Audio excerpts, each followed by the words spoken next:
Good evening everyone. So friends, आज की video में हम MA first semester English literature paper first के कुछ एक्सपेक्टेड इंपॉर्टेंट क्वेश्चंस की बात करेंगे। सो आइए देख लेते हैं। ये हमारा जो फर्स्ट पेपर है ये अकॉर्डिंग टू न्यू सिलेबस है और इसका जो टाइटल क्या है, फर्स्ट पेपर है हमारा English literature 14th to 17th century. ये जो पेपर आपका 1 है ये 6 यूनिट में डिवाइड है। पहली यूनिट जो आपकी है इसमें सोशल एंड इंटेलेक्चुअल बैकग्राउंड की बात की गई है।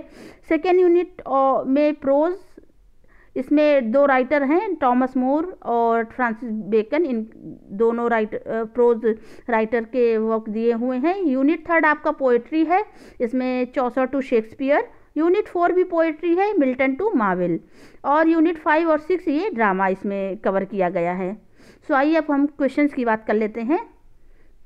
सो आपको एक क्वेश्चन आपका जो रिनेसा पे बनेगा, रिनेसा पे या ह्यूमनिज्म पे, ये वेरी शॉर्ट भी हो सकता है, शॉर्ट भी हो सकता है और लॉन्ग भी हो सकता है।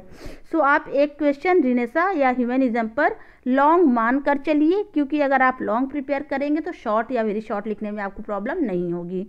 अब ये देख लेते हैं कि किस तरह से क्वेश्चंस मतलब आ सकते हैं। So what does humanism mean? Explain in terms of modern times and the Renaissance period. Humanism क्या है, इसको आपको एक्सप्लेन करना है किसके टर्म में, मॉडर्न टाइम्स के और रिनेसा पीरियड के टर्म में आपको एक्सप्लेन करना है।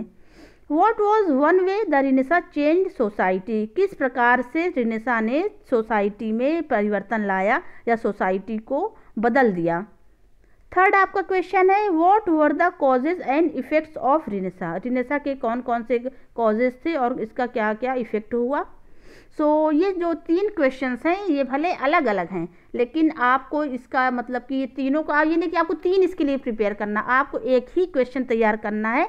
मैंने इसलिए ये तीनों क्वेश्चंस डाल दिया कि आपका कुछ भी मतलब कि क्वेश्चन थोड़ा सा इधर उधर कर देता है कि हाँ इसने किस तरह से रिनेसा ने सोसाइटी को चेंज किया, इसका क्या इफेक्ट हुआ, या ह्यूमनिज्म क्या है इसको आपको एक्सप्लेन करिए मॉडर्न टाइम्स और रिनेसा पीरियड के टर्म्स में वो करके।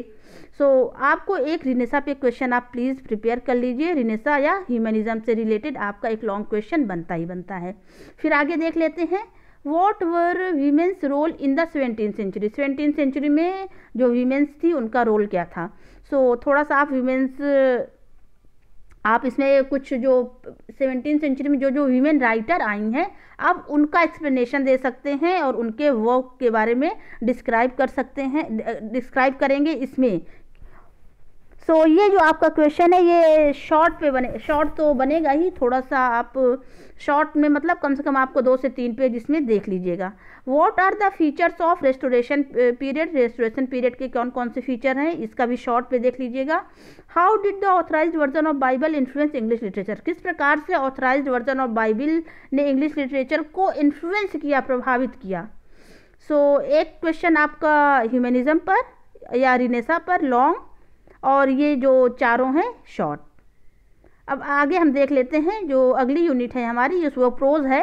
तो इसमें हम देख लेते हैं कि जो एक क्वेश्चन आपका मैरिज एंड सिंगल लाइफ जो फ्रांसिस बेकन का वर्क है उसमें शॉर्ट या वेरी शॉर्ट कुछ भी आ सकता है। So what does Francis Bacon say about friendship. So friendship से रिलेटेड कोई भी क्वेश्चंस आता है, अगर आपने एक इंट्रो टाइप में तैयार किया है कि फ्रेंडशिप के बारे में फ्रांसिस बेकन ने क्या कहा है तो आप इजीली लिख लेंगे। सो इसको भी आप शॉर्ट में मान के चलिए, क्योंकि वेरी शॉर्ट तो हम इसलिए नहीं कहते हैं कि शॉर्ट में अगर आपने तैयार किया है तो वेरी शॉर्ट में इजीली आपका हो ही जाएगा। What was Francis Bacon style of writing. So Francis Bacon की जो ये एफोरिस्टिक स्टाइल के लिए जाने जाते हैं। सो थोड़ा सा इसके बारे में भी आप जान लीजिएगा। तो ये हमारा ये हो गया प्रोज का, ये यूनिट 2 का है। अब आगे हम देख लेते हैं जो आपका यूनिट 3 और 4 तो ये पोएट्री सेक्शन है, इसमें इंपॉर्टेंट कुछ क्वेश्चन से देख लेते हैं। So general prologue to the Canterbury tales, ये जो पहला है पोएट्री सेक्शन है यूनिट 3rd एंड 4th में, इसमें कौन कौन से क्वेश्चन आपके आ सकते हैं। सो एक क्वेश्चन आप prologue to the Canterbury tales के बारे में, थोड़ा सा आप लॉन्ग भी देख सकते हैं, और कैरेक्टर स्केच ऑफ नाइट, जो ये नाइट का कैरेक्टर स्केच है वो भी देख लीजिएगा। इसके बाद आप एक लॉन्ग क्वेश्चन, मुझे लगता है जहाँ तक शेक्सपियरियन सोनेट्स पे आना चाहिए, so what is the main theme of Shakespearean sonnets? Shakespearean sonnets की मेन थीम कौन कौन सी है? इस पर आप एक शॉर्ट और लॉन्ग, जो कि लॉन्ग ही तैयार करिएगा, क्योंकि मैं बार बार शॉर्ट इसलिए नहीं कहूँगी कि जब आपका लॉन्ग रहेगा तो प्रिपेयर रहेगा तो शॉर्ट में आपको तो प्रॉब्लम होगी नहीं। फिर अगला है हमारा, in what way Paradise Lost is similar to and different from the classical epic? ये क्वेश्चन मैंने लास्ट ईयर के पेपर से उठाया है। इसके बाद है आपका, what kind of poem is the Canonization by John Donne, या what are the metaphysical elements found in the poem the Canonization? ये दोनों आपको किस तरह से तैयार करने हैं, ये आपको शॉर्ट या वेरी शॉर्ट ही तैयार रखिए, इसमें आपको लॉन्ग आने की कोई पॉसिबिलिटी नहीं है। इसमें लॉन्ग, ये जो आपका पोएट्री सेक्शन है, इसमें शेक्सपियरियन सोनेट पे एक क्वेश्चन तैयार कर लीजिए, पूरी उम्मीद है कि एक आपका लॉन्ग आएगा।